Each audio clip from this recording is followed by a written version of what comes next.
perkenalkan saya Anindita dari kelompok 2 Sumatera Barat. Di sini saya akan menjelaskan tentang Megatrust. Apa itu Megatrust? Teman-teman ada yang tahu gak sih apa itu Megatrust? Megatrust berikut ini penjelasannya. Indonesia sebagai negara yang terletak di kawasan cincin api Pasifik sering mengalami gempa bumi yang bisa menimbulkan kerusakan besar. Salah satu jenis gempa bumi yang di belakangan menjadi perhatian adalah gempa Megatrust. Apa sebenarnya gempa Megatrust dan mengapa gempa ini dianggap berbahaya? Penjelasan ini akan dijelaskan oleh Alisma. Perkenalkan, nama aku Alisma Rahma dari kelompok 2 Sumatera Utara akan menjelaskan tentang definisi gempa Megatrust. Gempa Megatrust merupakan jenis gempa kuat yang terjadi di zona Megatrust, yaitu zona subduksi aktif di mana lempeng tektonik samudra menekan di bawah lempeng tektonik benua. Zona Megatrust ini adalah area di mana dua lempeng bertemu dan menghasilkan medan tegangan di kontak antar lempeng. Jika medan tegangan ini dilepaskan secara mendadak, maka akan terjadi gempa bumi besar. Istilah Megatrust berasal dari dua kata. Yang pertama, mega yang berarti besar, dan trust yang berarti dorongan atau tekanan. Gempa ini dapat mencapai magnitudo hingga 9,9, menjadikannya salah satu gempa paling kuat yang berpotensi menimbulkan tsunami.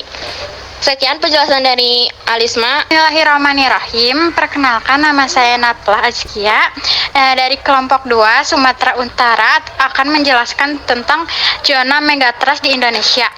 Indonesia memiliki beberapa zona Megatrust yang tersebar di wilayahnya, antara lain subduksi Sunda, mencakup wilayah Sumatera, Bali, Lombok, dan Sumba.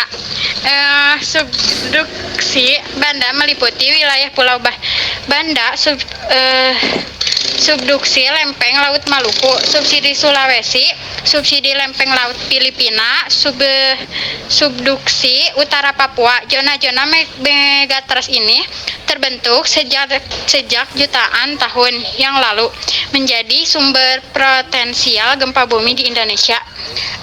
Mungkin sedikit saja penjelasan dari saya, akan dilanjutkan oleh Aidil. Bismillahirrahmanirrahim. Saya Muhammad Aidil Fitri dari kelompok 2 Sumatera Utara. Saya akan menjelaskan tentang aktivitas Megatrust di selatan Jawa. Salah satu zona Megatrust paling aktif di Indonesia.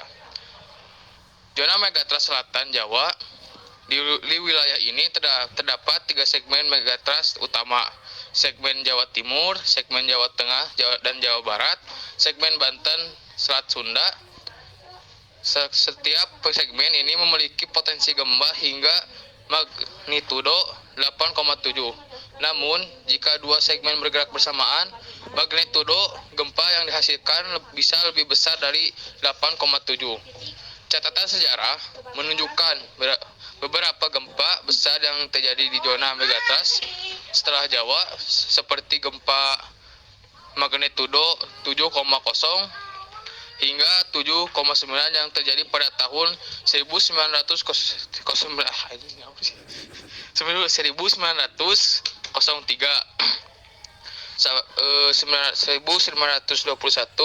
1937, 1981, 1994, 2006, dan 2009.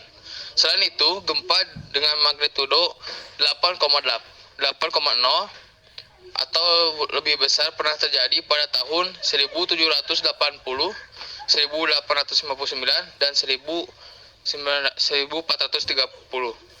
Sekian dari saya akan melanjutkan ke Linda. Linda Yani Putri Ilhami dari kelompok 2 Sumatera Utara. Yang selanjutnya ada mitigasi gempa Megatrust. Karena gempa Megatrust bisa terjadi kapan saja dan memiliki dampak yang sangat merusak, penting bagi masyarakat yang selalu waspada dan melakukan mitigasi bencana. Langkah-langkah mitigasi dapat mencakup edukasi tentang tindakan yang harus dilakukan sebelum, saat, dan setelah gempa terjadi, serta meningkatkan kesiapsiagaan dalam menghadapi bencana.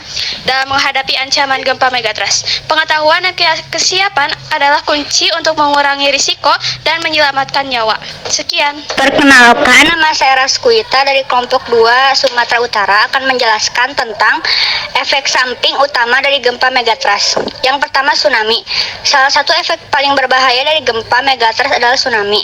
Gempa ini sering terjadi di zona subduksi di bawah laut, dan ketika lempeng tektonik bergerak, ia dapat mendorong air laut dengan kekuatan besar, menyebabkan gelombang tsunami yang dapat menghancurkan wilayah pesisir. Yang kedua, kerusakan infrastruktur. Gempa megatrust memiliki magnitudo yang sangat besar sehingga bisa menghancurkan bangunan, jalan, jembatan, dan infrastruktur lainnya.